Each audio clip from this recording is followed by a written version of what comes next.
Hey guys, this is Rod Young. I'm coming back to you about this van trip. One man, one van, 28 days in a van traveling the Southwest United States. And listen, if you like these videos, please feel free to like and subscribe button down below. So when I left you guys, I was in the Death Valley. I had just camped for the night at the Greenwater Valley. And literally there was no one there. There's one camper there, completely dark. I got there really dark, and the difference between when I got there and when I woke up I could see everything in the morning is completely different. I mean, I did not realize how big this valley was that I was in. I was just on a dirt road at night and I couldn't really see. But when I woke up the next morning, I could see everything. It was an incredible, beautiful place. I mean, as far as the eye could see, I could just see, I was literally in a valley. And I guess that's why they call it the Greenwater Valley, because obviously that's it used to be underwater. It used to be a lake there. So beautiful place. So I got up. Good morning, everyone. I'm coming at you from Death Valley. They said that you couldn't do any camping out here, but I talked to the ranger. And the camping, you couldn't do any camping because of the governor's stay-at-home act. And he did say that you could do dispersed camping, which basically is wild camping, as long as you're at least a mile away from any paved roads. And of course, you can see there are no paved roads around me, and I am definitely at least a few miles away from anything, including other campers. So I basically have Death Valley, or at least this part of Death Valley, all to myself. And this is really nice. It's quiet, serene, it's beautiful. I hadn't seen any wild bobcats or animals or anything like that. Just like rabbits and stuff. But it's been kind of nice. So there it is. And I decided to go to the Dante's Peak. That was the first stop that I was going to make. My plan today was to go all the way to enjoy Death Valley, but drive all the way to Bakersfield, California, and stay the night there. So I had a long day ahead of me. So I'm going to Dante's Peak.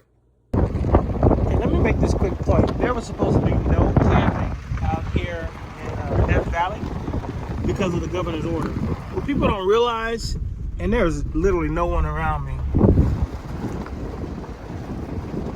that did not apply to dispersed camping, which is wild camping. So while the reason there's no one out here is because everyone thought that there would be no camping out here. The weird thing about Death Valley also is everything is named these morbid names. You've got Dante's Peak, which is a play off of Dante's Inferno. You've got Dry Bone Valley. You've got Firery Furnace, Dead Man's Pass, Devil's Cornfield.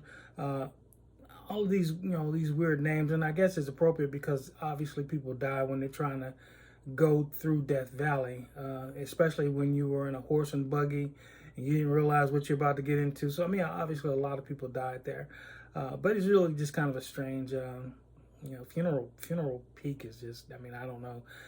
But got to Dante's View. Now, Dante's View is basically a viewpoint where it actually overlooks Death Valley. Now, Death Valley is a valley, and it used to be underwater. It used to be where water ran through it, and it's a valley. So what you had to do is you can get to Dante's Peak, and then you could take these trails, which is what I did. I took these hiking trails, about maybe 1.5 miles, 2 miles up the mountain, so I could get a better view of the basin. Hey guys, I am at what's called Dante's Peak, and we are in Death Valley. I'm trying to make sure you guys can see this. That is the basin of Death Valley. That is the lowest point in the United States. It's 282 feet below sea level. So it's very interesting. Just let you see a little bit more.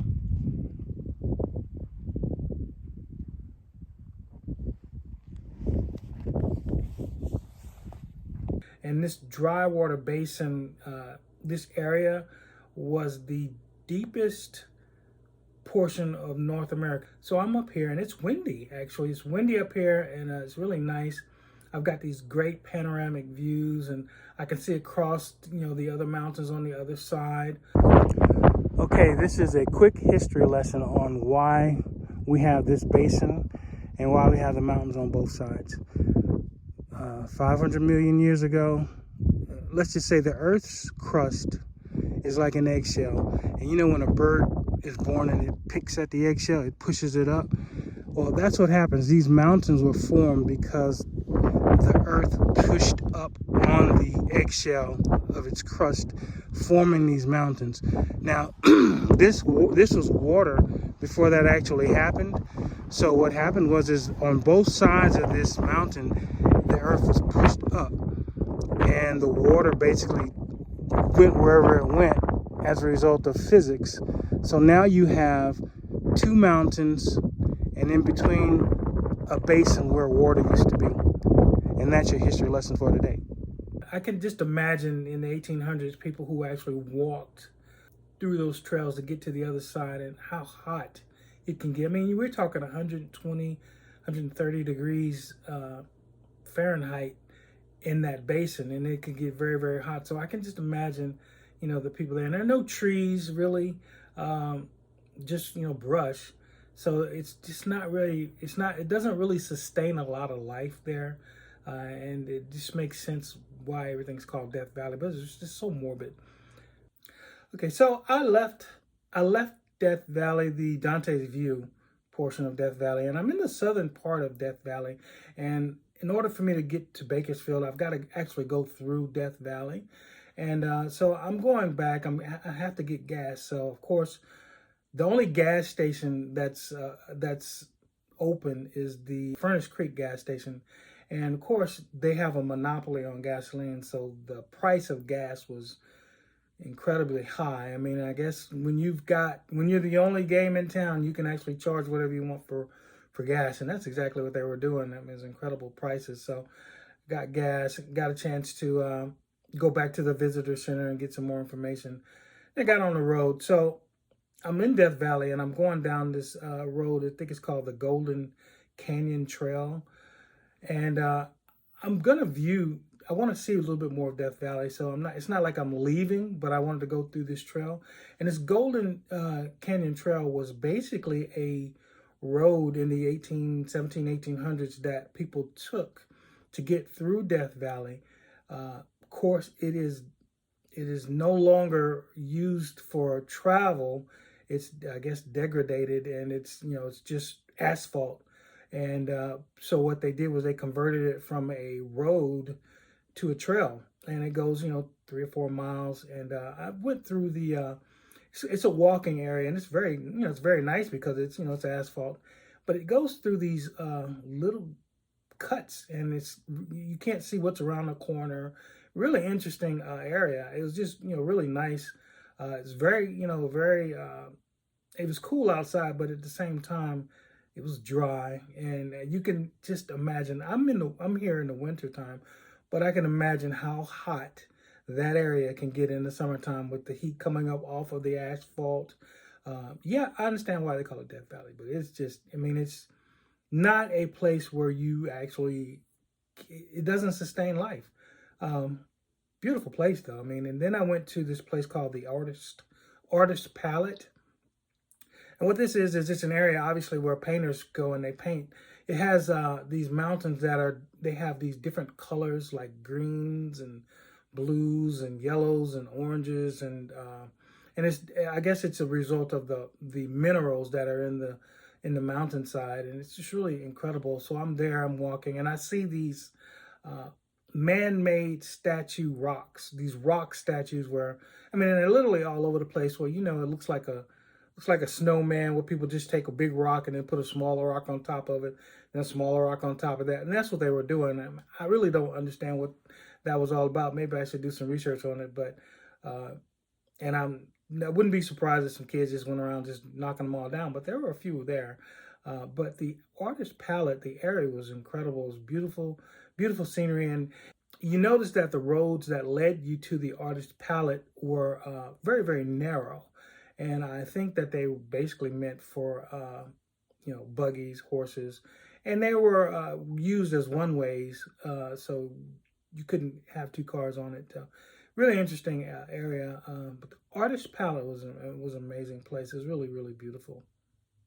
So when I left Artist Palette, which was really beautiful, I drove to the Mesquite Flat Sand Dunes.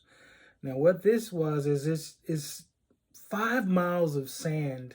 And again, remember, this all was underwater at one point, so this could have been a great beach where you could have beach towels and blankets, and you could probably still put that out there. But the sand, it was just like the sand you would see on an ocean at a beach. I am at the sand dunes in Death Valley. We're literally in the middle of the where the lake was, and it still looks like a beach here. And this sand is so soft.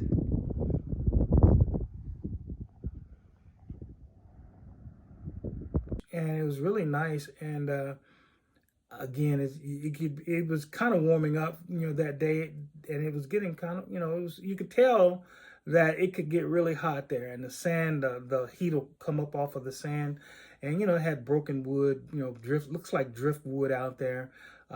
Beautiful place, and I was told that the best time to go to the flats, the sand dunes, is in the morning, because when you get there before anyone else steps on it, you can actually see trails of the snakes, the sidewinders, other nocturnal animals that are actually traveling on those sand dunes, and you get a chance to see the trails that they leave. And so the morning is the best time to go.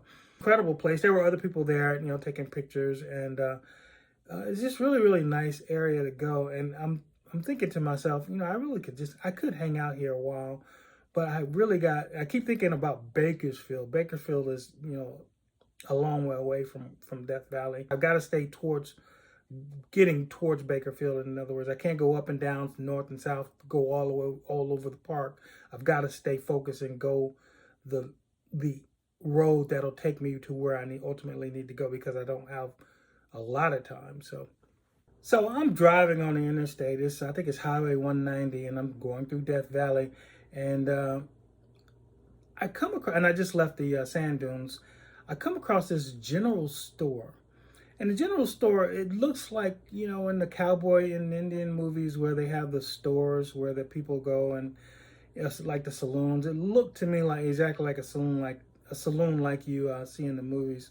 Really cool place. And I was hungry, so I decided to just sit outside in my car. And of course, this is COVID season, so I decided to get some food to go, sit inside my car, and just eat and watch people go back and forth to the store. But the store just reminded me of something straight out of a movie. It's not no real story here, but it was just really interesting to see it, because I had never seen that before, a store like that. But it's just like a regular grocery store when you go inside. It wasn't anything major. And then there was an actual place where you could get gas. I wish I'd have known about it sooner, even though their prices were just as high as at Firery Furnace. So I'm driving. I finish eating, and I get on the road. Now, by this time, the sun is overhead, and it's getting warm. And I'm on a long stretch. It's like a straightaway, and I've got the sun in front of me, and you can just see it beaming down on the road. You could actually see the heat coming from the road. Now, I was told at this point, this is a stretch where a lot of cars die because of the heat and the asphalt. It really affects the engines. A lot of them will boil or boil over or just die. And I'm thinking, I'm driving my van, and I notice that there is a lot of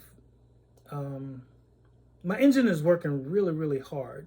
I mean, it's really, really working hard, and I'm on a regular stretch. You would think, I've been on these stretches before, like if I'm on an interstate, I'm driving and it's not a problem. This stretch didn't look any different than any other stretch. Now, it was a slight grade up, but my engine really was working hard, and the cabin really started getting hot, even though I had the air conditioner on. So I had to pretty much turn my AC off, roll my windows down, and try. And I pulled over once to allow my engine to cool, because you really could sense that if I kept going, it might have been an issue. And I didn't have AAA for that van, so but everything worked out. It cooled off a little bit, and so I kept driving. And then I got to this area where I'm going through some mountains, and I'm going up the mountains and I'm coming down the mountains. And when I start coming down the mountains, I can see, 4, 5, 6 miles in front of me, and I noticed these clouds. And the clouds seemed extremely weird to me. I mean, I didn't think they were clouds when I first saw them. I actually thought it was smoke. So, and you could just see it, and it just was really strange formation. Okay, I am just now leaving Death Valley. I'm heading to Bakersfield, and I run across this phenomenon. I'm not even sure what they call this, but it's not fire.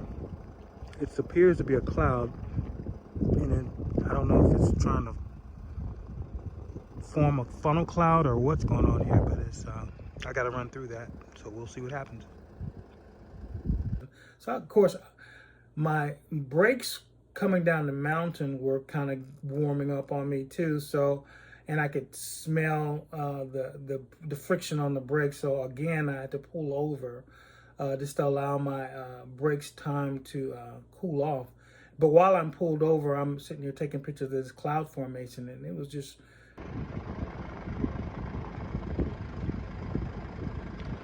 Yeah, I'm thinking it's just rain, but it's really interesting. I've never seen that before.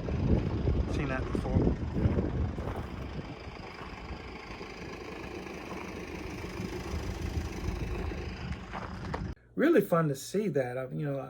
I thought that it might, become a funnel cloud, but it never did. So stayed there for a while. It's gorgeous. I had no problem just pulling over and just hanging out and waiting for my car to cool off. The brake pads were really they were really hot, and you could smell them when I got outside to take a look. So yeah, it was smoke coming off of them. It was really hot. So stayed there hung out for a little while and just looked at this cloud pattern and looked at the mountains that are surrounding me. Really, really cool place. So I got back on the road and drove probably another 5 or 10 miles. And at this point, I was just about to leave Death Valley. There's no sign that says you're leaving Death Valley, but based on where I was, you could actually see that the terrain started to change. It was still mountainous. So again, I pull over, and I just wanted to get one last good look at Death Valley in my rearview mirror and behind me, so that I could just remember what it looks like. Well, before I leave Death Valley, I get one more parting shot. This is amazing.